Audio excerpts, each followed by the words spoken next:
Hey, this is Ralph, and in this video I want to work on a participation activity for our web dev class. This is a little different than what I planned. My plan got a little altered, but we'll do something even better. So I was hunting around on the web for something we can reproduce, and I came across this little chunk of web page over at Karen or getkaren.com. It's one of those mail order box companies that are so popular. I haven't used them, but it seems pretty cool. But I like this little section right here. Notice we got a block over here on the right with a picture, and then we got a large white block over here that's overlapping a little bit. Now we're still early on in our CSS stuff, so my focus is going to be just on reproducing this look right here. We have some styled text, we have some uppercase letters that are a little bit smaller, then we have some larger uppercase letters. Actually, that's a hyperlink right there. I didn't notice that at first, but yeah, it's a hyperlink. That's cool. And we have a little paragraph with a hyperlink styled in there. And then we got this button, which is really just a hyperlink. This is a good little example of styling text and not that tough. Even though it's not the focus, I would like to reproduce this whole basic look here. I kind of like that. You know, it kind of pretty much takes up the full width of the screen. And we got this nice picture here, and we got this box. It's kind of overlapping a little bit over there. So that's going to allow us to practice a couple things we did in class this week, but also a couple of new things. So let's get to work reproducing this. And because this is a participation activity, I'm not asking that yours looks perfect. It doesn't have to look exactly like our model here. I just want to see some effort. This is something if we're doing a face-to-face class, we'd probably do it in class together. All right, so let's see. I already have started up. I've got a blank page set up for participation 3B, which is what this is. There's nothing in the body of the page, and I'm going to be using internal styles. Just a little bit ago in class, I mentioned how external style sheets was the most professional way to go and something you would always do. However, I do like using internal styles on little quick one-page demos because it allows us to have everything all contained nice and neat in one area.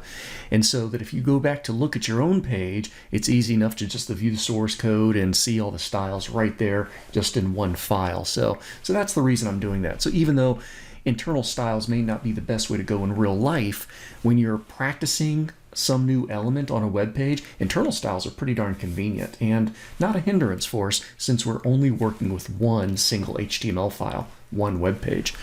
Okay, now clearly I'm going to have a block here to represent this white block, and I'm going to have a block to represent this photo block. What you can't really see that well is that whenever we have blocks that are side by side, it's always best to put them inside of a parent block.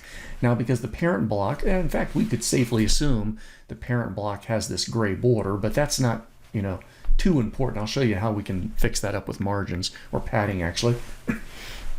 However, side-by-side blocks, whether it's 2, 3, 4 or more, think about having a parent container. Okay, so in the body of my page, I'm going to create a section here. Class equals P3B for participation 3B. Very creative naming, right? All right, within that section, I'm going to have a div. Class equals the left side. And then I'm going to have another div. Can you guess what I'm going to call this one? The right side. So we can give a class to any element we want to, and you can make up a name. These aren't the best names. You tend to want to have a good descriptive name. So if I was going to be more descriptive, this is what? It's a progress update. I want to be a better business, goods on gear. All right, maybe that's the section. Goods on gear. Notice my class name doesn't have any spaces in it. Technically, I could be using uppercase letters though if I wanted to. And the left is really the text info, and the right is really the pretty picture. There we go. That's a little bit more descriptive. Okay. Oh, by the way, my page is open. I've already got it right here. Here it is. It's blank. And even if I refresh, there's nothing to see because there's no content in any of these sections. There's no text in there. That's okay. I'm going to head right up to my internal styles, and I'm going to create a rule for my dot goods underscore on underscore gear. I want to be able to see this, so I'm going to give it a border. It is not very big, 4 pixels solid, hashtag 456. You're going to see that's my go-to little bluish gray color. I use that one a lot. All right, got that. I'm happy with that. And then I'm gonna set the width to be 100%. Now it's kind of weird that I'm writing 100% on there because goods on gear is a section tag. Section tags are block tags. All block tags are by default block elements, and they are by default 100% wide. So me writing 100% here, width of 100%, is not doing anything for me. However, I'm going to leave it in there because I want you to see it. And then let's see, I'm going to give it a height. I'm going to be very specific with my height, 500 pixels.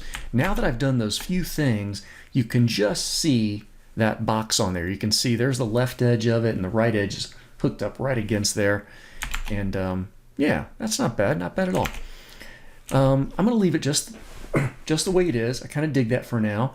It looks a little bit funny, but if my width was something like 90%, now it would be narrower than 100%. Oh yeah, now you can really see there's a gap over there on the right, and there's just a little gap over there on the left.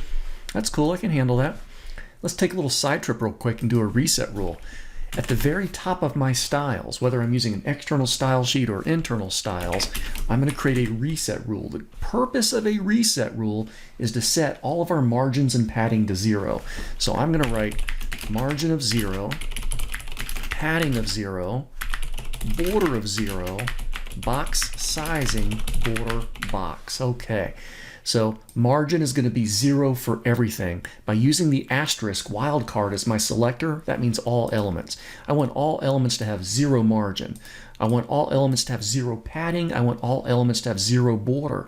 And you're probably thinking, but wait a minute, I don't want it to be 0 for everything. Sometimes I want 4 pixels. Sometimes I want some margin on there. That's okay. Since we're doing the reset rule first, each subsequent rule where we apply margins or padding or borders will override those zeros for specific elements. It allows us to be very specific. So we're starting everything off at 0. However, when we want 4 pixels of border, we will explicitly state that. All right, now before I get to box sizing, let's see what that does. Now watch what happens when this page refreshes here. It should auto refresh. If not, I'll hit the refresh button. There we go. I don't know if you caught that. It was really, really subtle. Let's see. Let me go back. I'm going to take this out for a moment because I was drawing your attention to the wrong thing. Let me Control X to cut. Everything is saved. Let me refresh. It does, and you'll see I got this little gap right across the top. You see that little space, that little margin? There's default margin on my block element. There's space on the left and there's space up at the top. I'm going to go and Control Z. I'm going to put that reset rule back. Head back over here, and there you go. See how that margin snaps to the top, snaps to the left? If I were to put this width back at 100%, it's going to hug all the way over to the right. So I've taken away that default margin, and it's filling up the space. Excellent. That's really what I want to do. Box sizing border box without going into much detail, very useful. It helps tell the browser when I set something to be a certain width, like 500 pixels, and it has a 5 pixel thick border, this will help ensure that that element is only 500 pixels, not 500 pixels plus the thickness of the border. So it's very useful to put in there. Okay, let's put a pin on that for a moment. I've got this large block, this large rectangle. This rectangle contains my text info and my pretty picture. So let's go ahead and style those. Oh, before I do that, I'm going to do this. I'm going to take my goods on gear, display flex, and I'm going to do a flex flow row wrap. That helps me to get those two boxes side by side. You saw me do that in class earlier on Monday. So display flex, flex flow row wrap. I'm applying this to my parent.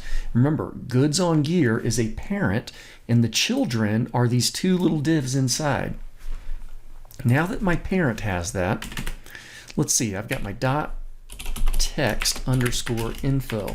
I want to style that. Let's make sure we can see it. First, I'll do flex 50%. Not going to explain that too much, but I think it'll make sense. Background color, pink, especially that 50% part. All right, that's pretty good for now. And then we've got dot pretty underscore picture. Flex 50%. Background color, good old sky blue.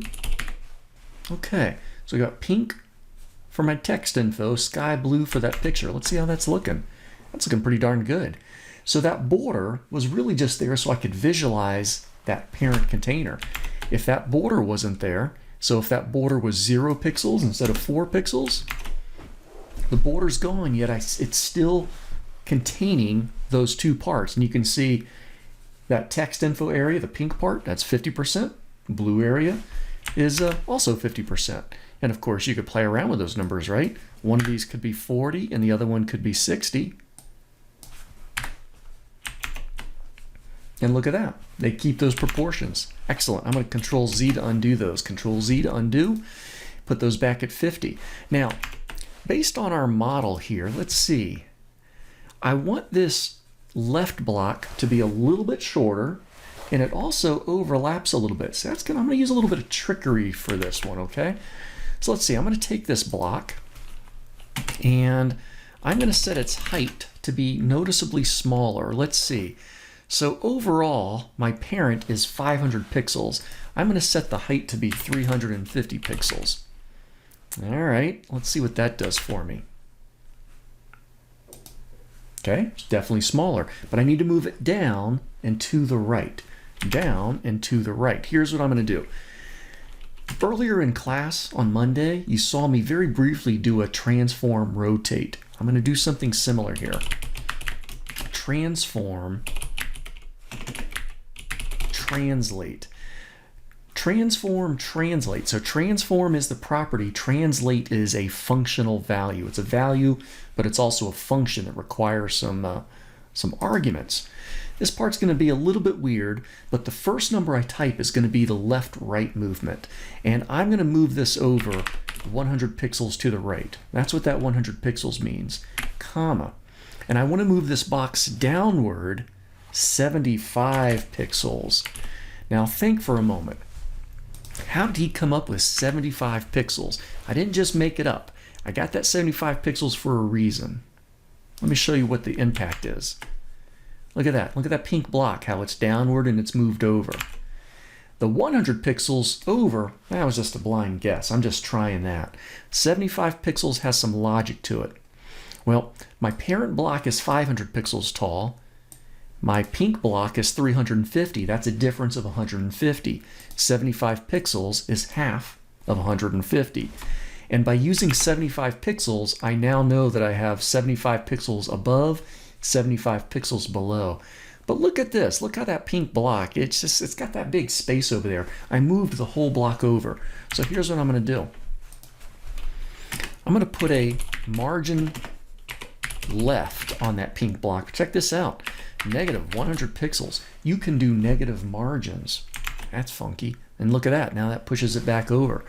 So now we've kind of got this shape, which I'm trying to kind of duplicate here on the Karen website. You see how that block is a little bit smaller. It's hard to tell, but there's equal space above it, equal space below it. You know, it hovers over that a little bit. Now you say, hey, Ralph, what about that big gap all around? Well, that big gap is easy to reproduce, and we can do that with our goods on gear parent. Remember, there's a border there that we can't see, but we don't need to see it. We could go to that goods on gear box, and I could put something like a margin on all four sides of 90 pixels, let's say. And by putting a margin on that big parent, it's going to create space around there. Now, I got a little bit messed up, though, because you can see I can't access my space over there on the right. So that's kind of a problem. And mostly that's coming from this little issue over here. So I'm making things a little bit more complicated than they need to be in real life. However, I could do something like this.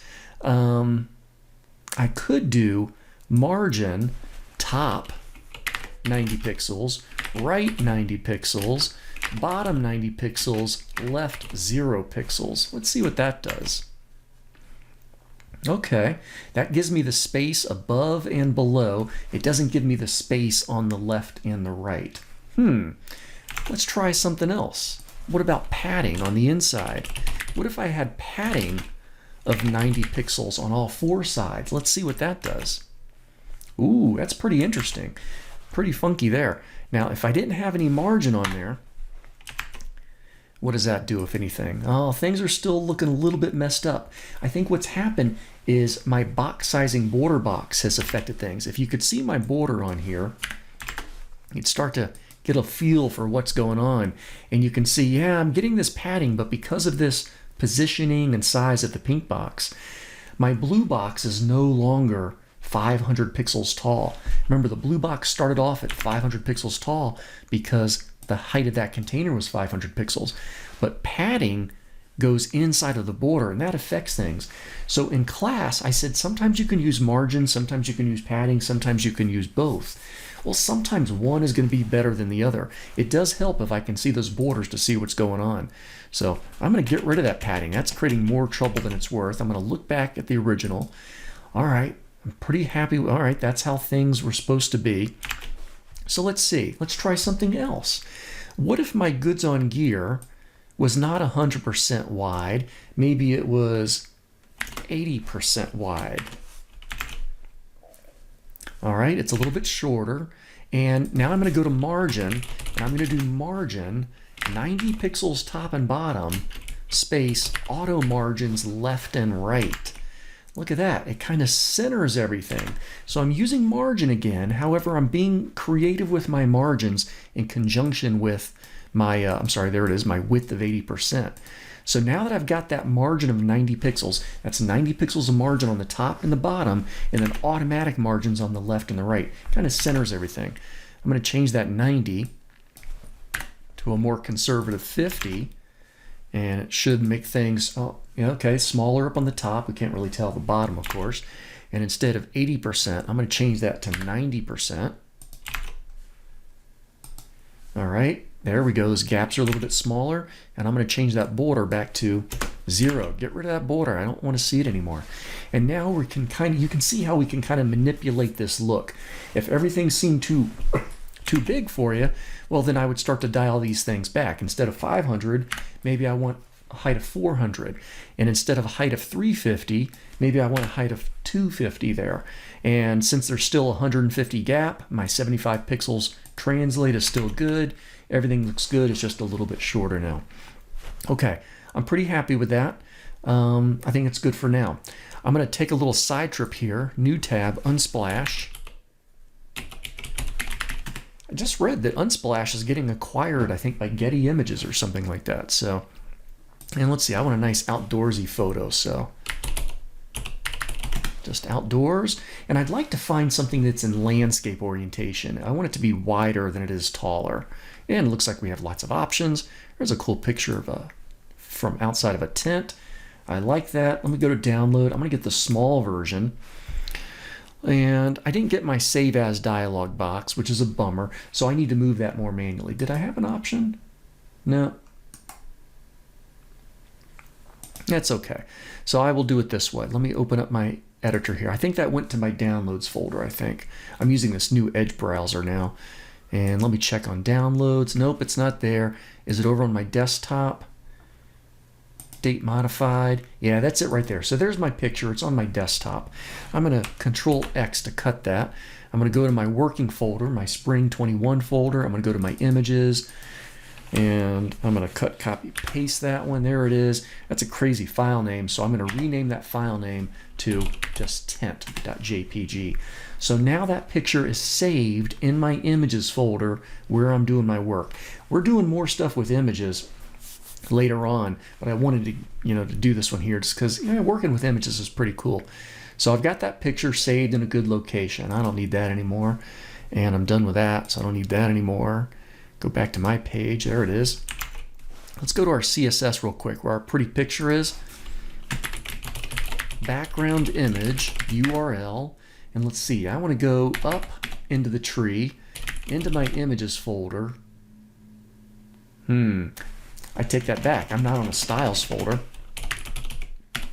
Images/tent. Sometimes we are going to want to go upward into the tree, but not this time. That looks good. And I'm also going to do background size color. Now, so far in class, whenever I write a CSS declaration, you've always seen me put each declaration on its own line. However, sometimes I write declarations on the same line. It's just a personal habit. If the declarations that I'm using are really connected to each other and they won't become too long, I do like to put them on the same line. I like to put width and height on the same line almost all the time. Display flex and a couple of flex related properties, I like to put those together. So sometimes you'll see me do that. Background size cover. How are things looking? That looks great. We got our tent picture.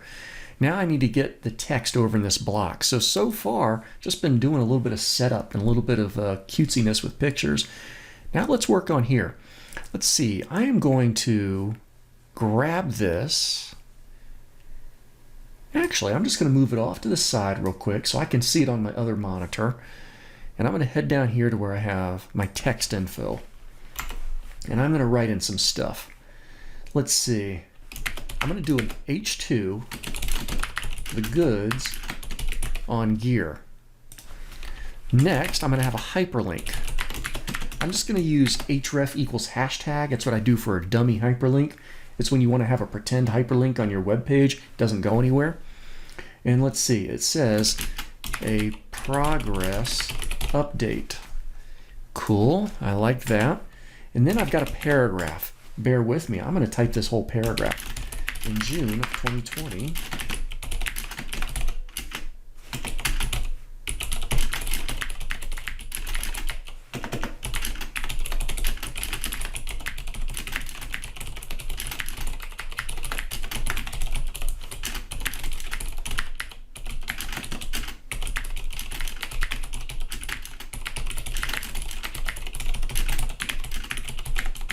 okay, closing paragraph tag.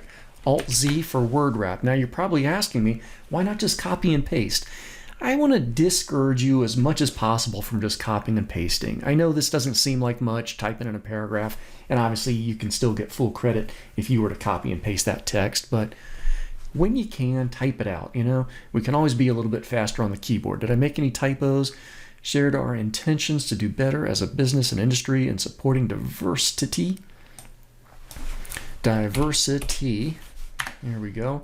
In the outdoors, we wanted to provide an update on the progress we've made. Perfect. Closing paragraph. And then after that paragraph, I already had a closing paragraph tag. After that paragraph, we have another hyperlink. However, this hyperlink, I'm going to put a class equals, and we'll put in button. I want to make it look like a button. And it reads, read more. There we go. So where did I get all this content from? Well, I'm looking at this web page, and this is where I got it. I just typed in this text. I got a headline 2 to represent the goods on gear. This is a hyperlink. I can see that it's a hyperlink by mousing over it. Then we got a paragraph, which includes a hyperlink, by the way. Shared our intentions is a hyperlink. Ooh, it's even got a little screen tip there. Neat. All right, let me move that off to the side. I'm going to put an anchor tag around shared our intentions. Now that little screen tip, by the way, notice when I mouse over this hyperlink and I get that little screen tip, Karen taking action, we can do that too. That's coming from the title attribute, I believe. Title equals, yeah, there's a title attribute. Who knew? I already forgot what it was. Let me mouse over it again. Karen taking action. Okay.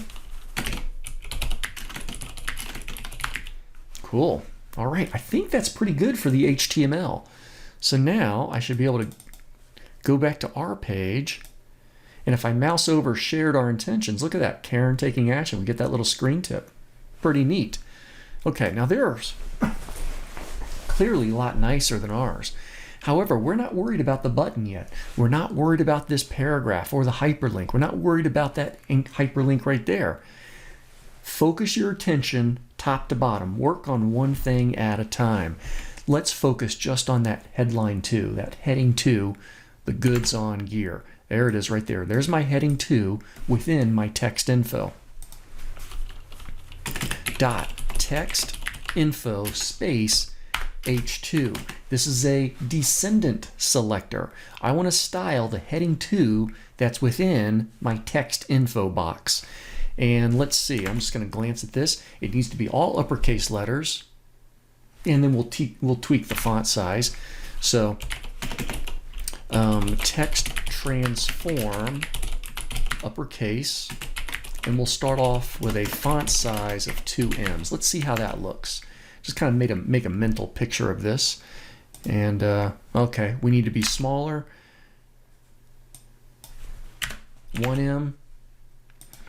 Let me go ahead and change my font out too. I'm going to take all this text info, font family Verdana. Let's go ahead and change that font out. And oops, don't want that anymore. Where is it? Let me get rid of that. Let's go back. Let's get rid of Zipcar. Let's get rid of my Gmail. That's a page we did earlier in class. Okay, goods on gear. Actually, it's not too bad. That's probably pretty close. Neat.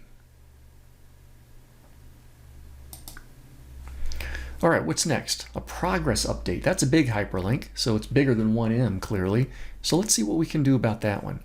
Let's jump over to my HTML real quick. Thought I saw something a little funky here. Yeah, I have this extra. Look at that. I'm missing my paragraph. There we go. So there's my paragraph tag, closing paragraph. Great. Now this hyperlink is adjacent to my heading 2. Here's how I'm going to style that. Watch this. Dot text underscore info h2 plus anchor. So this is the anchor tag that's adjacent to my heading 2 that's within my text info block. Text transform uppercase. Font size 2M. Okay, now notice that there's no text decoration, there's no underline on that hyperlink, but there is when I hover. Text decoration, none. Now when I look at mine, there it is. Oh, let's change the color to black. Color to black. Refresh.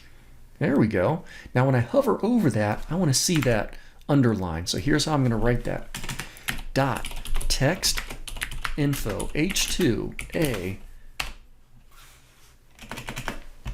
plus a colon hover. All right, that's pretty funky. When I hover over the anchor tag that's adjacent to the heading 2, that's within the text info. Text decoration underline. I know I'm doing this pretty quick here, but you're going to be pausing frequently and then going back and typing and catching up, trying different things. Now when I hover, you see that underline show up. Feeling pretty good about this. Let's take a moment and look at some of these margins or padding. Now when I look at theirs, there's actually a little bit of space, and we can do this on the anchor tag, I suppose. We could do it with padding, or we, or we could do margins. I think we could probably do either with this. Let's do a little bit, I'm going to do a little bit of margin on the heading 2. So let's jump up here. I'm going to do margin 8 pixels top and bottom. I'm going to do 0 pixels left and right. See how that looks. All right, gets a little space there. Now you might notice that all of my text is all scrunched up to the left edge of that pink box. Whereas on theirs, there's a nice chunk of space there. But instead of putting space on each individual element, we can put space within here. So I could put like a big padding left on that text info. Text info, padding left of 40 pixels. And then when I look at mine, we're going to see we've got that space over there. All right, that's pretty good. Looks like I should do the same thing on the right, huh? So let's do padding on all 4 sides. What if I did 0 top and bottom, 40 pixels left and right? 0 top and bottom. Notice when I write 0, I don't have to put px for pixels. 0 is 0. 0% is the same as 0 pixels, is the same as 0 VWs, is the same as 0 points, So when you do a 0, just a 0 is fine. All right, I'm feeling good about that. Now for that anchor tag, actually no, I'm pretty good with that too. let's mess around with that paragraph. Now the paragraph, I've only got one paragraph within my text info, so I should be able to write it like this. Dot text underscore info space paragraph, another descendant selector, any paragraph within my text info. Anything special about this paragraph? No, not really. It's black text. It's got some, looks like margin or padding above it and below it. So nothing too crazy. Let's do margin. Let's do 12 pixels top and bottom, 0 pixels left and right. All right, I'm good about that. Let's change that anchor tag though. That anchor tag should be orangish, orange, with no text decoration. In fact, even when I hover, there's no text decoration. Actually, it changes colors a little bit though. You probably can't tell on my recording, but when I hover, it changes to a darker shade of orange. Okay. Well, let's see. What can we do with that? Dot text underscore info space P space anchor. Any anchor that's within a paragraph that's within my text info. Color orange. And then text decoration none. Now instead of using just the word orange, I'm going to use my VS Code tool here and just pick a nice dark orange. It's going to put it into the RGB format. There it is. So there's the RGB for orange. I never would have known that, by the way. Remember, its first number is red, middle number is green, last number is blue. I suppose I could have guessed it, because I do know that red and green mixed together make yellow, and orange is related to yellow, right? So I guess that kind of makes sense. These numbers range from 0 to 255 if you were typing them in manually. All right, cool. So I got that. Now let's see. When I hover over this, dot text info paragraph a colon hover. When I hover over this, I want this color to be a little bit darker. Well, the closer we get to 0, the darker it gets. So if I wanted to, I could just change this 190. Come on, I hate it when it does that. Change this 190 to 160, and I'll change that 124 to 100. Both of those numbers are closer to 0, but it's a slightly darker shade of orange. Of course, I could have just clicked on here or hovered over that and clicked a little darker there, but I wanted to impress you with my ability to retype a number. Okay, so that's a little bit darker. Is it even noticeable? Who knows? Let's find out. Yeah, actually I can notice that. All right, I'm feeling pretty good about that. Last but not least, and maybe it's not even last, I want to make this anchor tag down here. Where is it? Right there. There it is. I want to make it look like a little button. Read more. That's what I want to do. So it's a orangey background button with white text. All right, let's get to it. Now, we thought ahead and we put a class of button for that anchor tag. That anchor tag is pretty special, so we gave it a special class.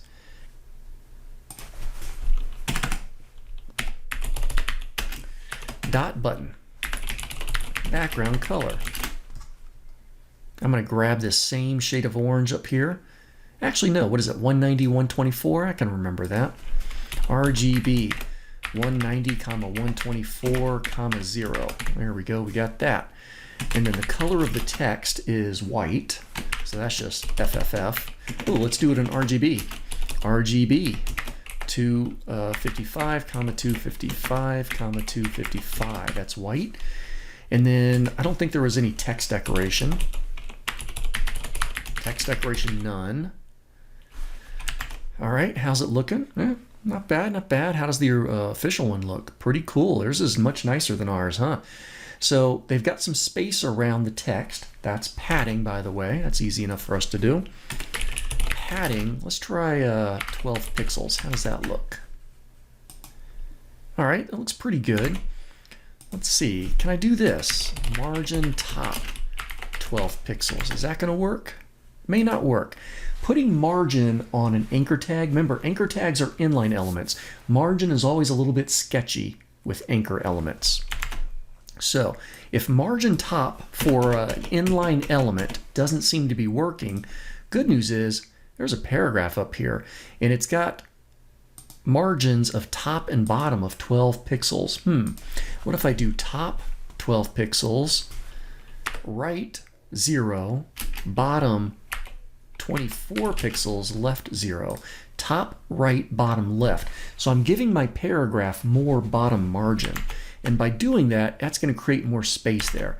Do I want even more space? What about 36 pixels?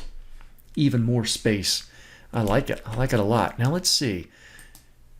Their button's a little bit smaller. Let me dial back this padding. In fact, maybe I'll do 6 pixels of padding top and bottom, and then 8 pixels left and right. Okay, that looks good. It's hard to tell, but their button, you notice their button has little roundy corners. So let's see, can we do that? Border radius. Let's do like 3 pixels. Just cut the corners off. There we go. Now our corners are a little bit cut off. I'm feeling pretty good about that. Yeah, I'm going to increase the padding on the left and the right for that button. You know what? This looks pretty darn good to me. So there's ours. There's theirs. Of course, they got the white box. We've got the pink box. And that's okay. Let's see. If I went back to my goods on gear and I give it a background color. Background color of gray. You know? Then we're going to be able to see that gray there, but it doesn't look good because we've got all this other part. So let's see. What if my whole page was gray?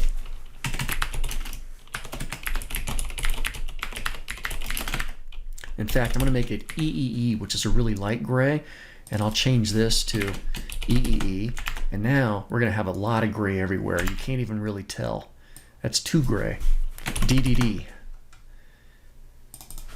DDD. Okay, now that's gray, and now I should be able to go to this box, which is, oops, what is that doing? Cancel. I want to go to this box, which was pink before, and I'll change this to white. FF. So many codes for white. And so now, yeah, that looks pretty good. So we have a hyperlink for a progress update. We have a hyperlink for shared our intentions, and we have our little hyperlink button there. Call to action. So that's our version of this section of the Get Karen website. And there's their version. Does their version look better? I don't think it does. I think our version looks pretty darn good. And we've duplicated that section pretty well. Now remember, this is a participation activity for CIS 195. And it's due Thursday night. If you just have this text part, you're golden. I'm happy with that. If you wanted to tackle doing this whole thing, you know, with a picture, that's great too, but it's not extra credit. So, but it is good practice. We'll be doing more with this kind of stuff later on. But what I will be looking for definitely is that you were able to style this text approximately inspired by what you saw on the Get Karen website.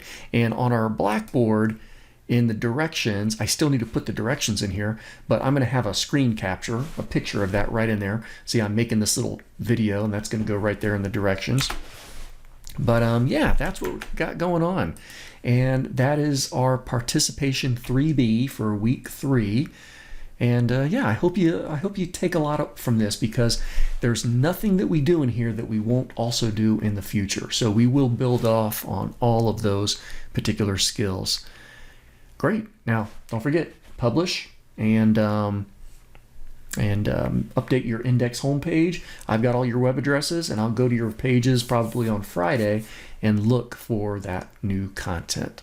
Thanks for hanging out with me.